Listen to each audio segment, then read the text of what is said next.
Et c'est la douche froide avec Guy Carlier. Bonjour Guy. Bonjour Guillaume, bonjour Julie, bonjour à tous. Et ce matin Guy, ceux qui vous aiment prendront le train? Oui, dans les trains de mon enfance, on pouvait voir au bas des fenêtres une plaque de métal sur laquelle était inscrite l'inscription bilingue. Il est dangereux de se pencher au dehors, et en dessous sa traduction italienne E pericoloso sporgersi. Je me souviens que cette plaque en laiton, en aluminium, je ne sais pas, salissait les mains et qu'on terminait toujours le voyage avec des traces noires sur les doigts. Aujourd'hui, les fenêtres des trains ne sont plus pericoloso car elles restent hermétiquement closes pour cause de climatisation. Alors, quand je prends le train, comme hier, je colle mon nez contre la fenêtre fermée, je regarde à l'extérieur pour oublier les cadres en chemisette blanche concentrés sur leur ordinateur portable ou le défilé de ceux qui remontent l'allée centrale en tangant pour aller aux toilettes et qui, par un réflexe de curiosité animale, volent au passage sur les écrans des jeunes cadres des prévisions de vente inutiles et quelques formules ésotériques dont ils ne savent que faire, cash flow prévisionnel, marge nette d'autofinancement.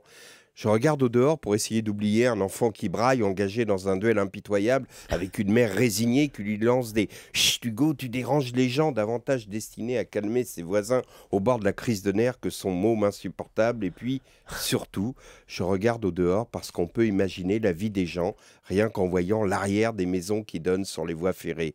Je regarde ces vérandas, ces meubles de jardin en plastique blanc sur le gazon jauni par la sécheresse, ces toboggans en plastique également, tous ces trucs achetés à Bricorama, quelques parpaings restés en trop lors de la construction de la véranda. Je regarde ces jeunes femmes si pressées de décrocher le linge des fils du séchoir avant la pluie. Hier, dans mon TGV voiture 11, il y avait des cadres en chemisette, des enfants insupportables, mais également, juste devant moi, un homme politique connu.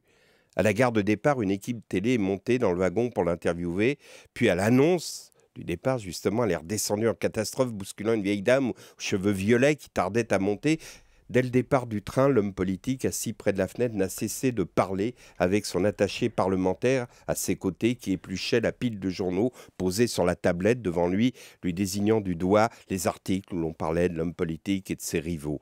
Les autres thèmes ne l'intéressaient guère. C'est tout juste, il jeta un œil vaguement inquiet sur la crise grecque, et la revue de presse terminée, il s'absorba dans les notes d'un discours que lui avait préparé son assistant.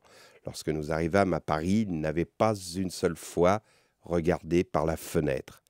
Lors de l'une de ses récentes prestations télévisées, je me souviens que cet homme politique affirmait à quel point il se sentait proche du peuple, à quel point il méprisait la politique politicienne. Autrement dit, ce soir-là, il s'adressait à tous ces gens qui vivent dans les maisons qu'on avait croisées au bord des voies ferrées, avec des meubles de jardin en plastique blanc, des parpaings au fond du jardin, et toutes ces jeunes femmes pressées qui décrochaient le linge des fils du séchoir avant la pluie, qui n'avaient pas regardé une seule seconde tout au long de son voyage.